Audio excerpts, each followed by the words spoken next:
மறுபடியும் உனக்காக துடிக்கிறேன். ஆனா மன அழுத்தத்தா என்னையே காயப்படுத்துறேன்.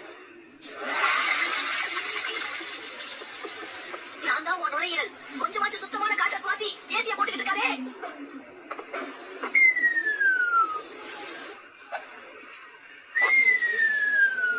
நான் உன் மூளை அதிகம் சிந்திக்காதே என்று சொல்கிறாய். அப்போ 100 பிரச்சனைகள் கொடுக்கிறாய். நான் உன் வயிறு. காலையில ஒழுங்கா சாப்பிடாம இரவுல என்ன சாப்பாடு சாப்பிட்டு வயிறு வலின்னு சொன்னா நான் என்ன பண்ணேன்? இரவுல என்ன சாப்பாடு சாப்பிடுறது முதல்ல நிறுத்து. நான் தான் உன் கண். விடிய 2 மணி வரையும் போனை பார்த்துட்டு காலையில கண்ணு வலின்னு சொன்னா நான் என்ன பண்றது? நான் உன் பல். தினமும் இனிப்பு சாப்பிட்டு பல் மருத்துவமனையில போயிட்டு அழுகிறேன். என்ன கொஞ்சம் கவனி. இரவுல தூங்குறதுக்கு முதல்ல என்ன கொஞ்சம் நல்லா தீட்டிட்டு படுங்க. இது உங்க ஆரோக்கியத்திற்கு நல்லது. நான் உன் நாக்கு. சாப்பாட்டுக்கு சுவை தருகிறேன்.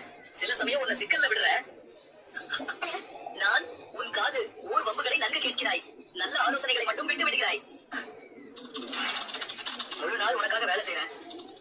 உன் கையை கொஞ்சமாச்சும் ஸ்ட்ரெச் பண்ணு. நான் உன் அடிப்பாத